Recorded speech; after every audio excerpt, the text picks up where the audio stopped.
E aí, pessoal, tudo bem com vocês? Matheus Medeiros, seu professor de História. Nós vamos fazer uma playlist respondendo e explicando algumas questões do Enem. Sim, você está lá no novo ensino médio, o ensino médio deu aquela pequena avacalhada com seus estudos. Não tem problema não. Vamos estudar questões do Enem aqui e vamos explicar por que a resposta é aquela que nós vamos chegar, tá bom? Então vamos à primeira questão aqui.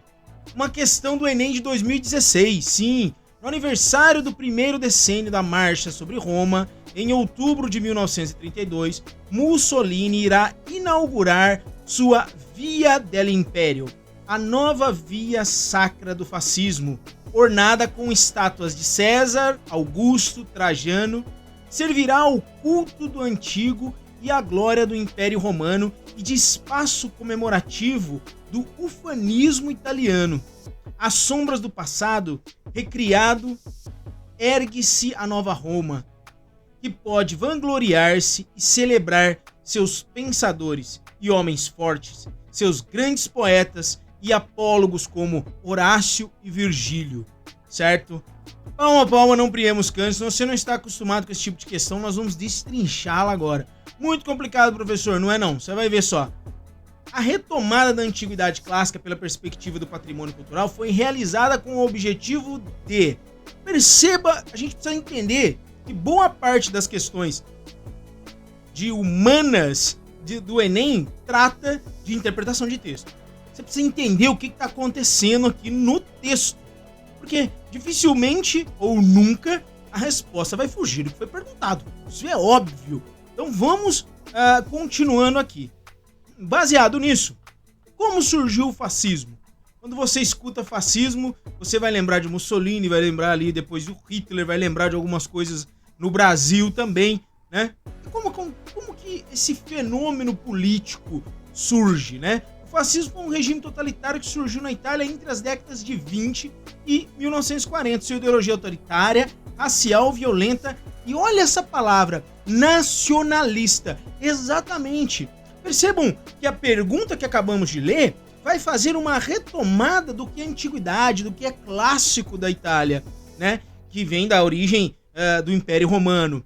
Isso tudo, percebam que vamos voltar aqui. Tem a palavra ali, ó. Ufanismo italiano, aquele amor exacerbado pela pátria, pela sua origem. Isso nada mais é do que sinônimo de um nacionalismo extremo, né? Dando continuidade como surgiu o fascismo, né? O líder, o Mussolini. Aliás, se você não tem, deseja ter uma aula mais completa, eu vou deixar no card para você, tá bom? O líder do fascismo, você certamente já sabe disso, é o Benito Mussolini. Foi filho de uma professora, vejam só vocês, hein?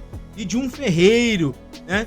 Se juntou aí ao Partido Socialista, mas depois abandonou isso e mudou sua ideologia política, criando um partido de extrema direita para algumas questões que não vão ao caso neste momento, né? Em 1919. Então, dando ainda uma explicação de como o fascismo surge na Europa, exatamente como as pessoas estão acostumadas a entender como surgiu o nazismo, né? Lembre-se que depois da Primeira Guerra, a Alemanha, vou falar agora da Alemanha para você entender o que aconteceu também com a Itália. A Alemanha perdeu a guerra, ficou numa pior, né? Fez um tratado forçado que a prejudicou fortemente e nasce então o nazismo na tentativa de recuperar a autoestima do alemão, né? Trocando em miúdos, é exatamente isso. Uma ideia bem simples. Exatamente o que acontece aqui. Depois da Primeira Guerra, a Alemanha a Itália agora se sente prejudicada em alguns acordos territoriais, né? Agora pensa,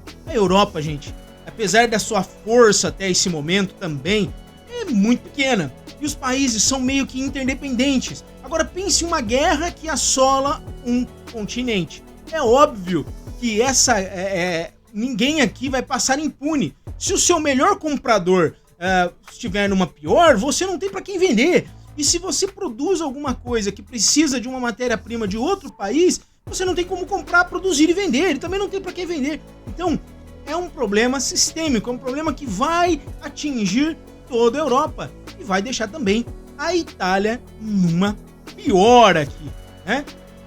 A Itália vai passar por... Vejam só que eu coloquei aí, grifando pontos importantes, como uma boa forma de estudar história, né? Com grave crise econômica, né? Enfrentava e o não atendimento de reivindicações territoriais após a Primeira Guerra Mundial. Essa frustração vai inflar ainda mais o nacionalismo italiano. Por que vai inflar ainda mais o nacionalismo italiano? Porque o italiano se sente numa pior. O que acontece? Surgem sempre os líderes que vão dizer para o povo: vejam só, vocês não deveriam estar assim. Vocês são italianos, vocês são de uma raça superior. Percebam, é o mesmo discurso que vai aparecer na Alemanha, correto? Então tá lá, o país sofreu queda de produção industrial, já expliquei por quê, porque você vende para um lado, compra do outro, e matéria-prima e tudo isso, isso vai abalar sistemicamente toda a Europa. Queda na produção, o que é óbvio, na produção agrícola não tem mão de obra, os campos estão arrasados. Você já entendeu isso, certo? Já falei, se quiser uma aula um pouco mais completa, tem no card aí uma aula. Isso tudo acabou gerando o quê? Inflação. Hoje em dia até a inflação que estão dizendo que é a inflação do bem aí. Não acredite nisso. Inflação prejudica muito o país, porque os preços sobem, as pessoas perdem poder aquisitivo, né? Então, tudo fica muito raro. Por exemplo, se está sobrando arroz num país, o preço do arroz é barato. Se está difícil produzir arroz, como é o caso aqui da Itália, eu não estou dizendo necessariamente arroz, mas qualquer produção agrícola é muito difícil aqui, o que acontece? Os preços vão às alturas. E quando vai à altura, só quem tem muito dinheiro para comprar. Só que quando a crise é muito grande, pouca gente ou quase ninguém tem muito dinheiro para comprar. Então é fome, é pobreza, é um abatimento. E com o abatimento, já disse, vão surgir líderes cheirosos, como é o caso do Mussolini, que vão dizer para você: eu tenho a solução para você, né? Direto do fundo do baú. Olha lá, a Europa estava arrasada pela guerra, uma forte crise econômica, já repetimos isso, percebam o cenário, certo? A população encontrava-se com a moral lá embaixo, né? Bastante desanimada. Já falei o que acontece agora. O discurso certo para as pessoas certas. O discurso certo aqui deveria vir com aspas, né? Porque não é o melhor discurso a ser feito. Mas perceba, quando alguém está mal, é muito mais fácil dizer pra ela assim: eu tenho todas as soluções. Porque se uma pessoa tá bem, ela para assim: não, pra que eu vou ficar ouvindo esse cara? Quando as pessoas estão muito mal, muito más, é fácil alguém chegar com um discurso sedutor. E é isso que acontece aqui. Lá vai o Mussolini, né, que chega ao poder em 1922 com a Marcha sobre Roma. Esse é o primeiro ponto da nossa questão, né? A inauguração daquela via que a gente vai ver, depois a gente vai voltar à questão. Ela acontece 10 anos depois dessa Marcha sobre Roma. A Marcha sobre Roma é o quê? Os partidários fascistas forçando a indicação de Mussolini. Exatamente. Todos desfilando pelas ruas de Roma, mostrando força. Percebam só que não estava legal para quem estava no poder na Itália. Estava já criando-se, o grupo já tinha força suficiente para mostrar isso na rua, em 1922. Em 32, vai ser inaugurada aquela Via del Império, a sua própria, né? A ideia da Marcha de Roma, em 22, era levar uma legião de membros do Partido Fascista para Roma. Eles queriam sair para a rua e mostrar assim: ó, nós mandamos nessa bagaça, olha só, nós temos força aí, hein? E aí, vai ouvir a gente ou não? Os seguidores do fascismo deslocaram-se para Roma de diversas formas. Então eles foram a pé, de carro, muitos de trem, de passagem. Percebam que já existia um ideal encravado nessa galera. Eles estavam a fim mesmo de mostrar poderio, estavam a fim de querer mudar, e o discurso fascista veio bem a calhar para quem estava numa pior, né? E aconteceu aqui também um forte apoio da elite econômica italiana.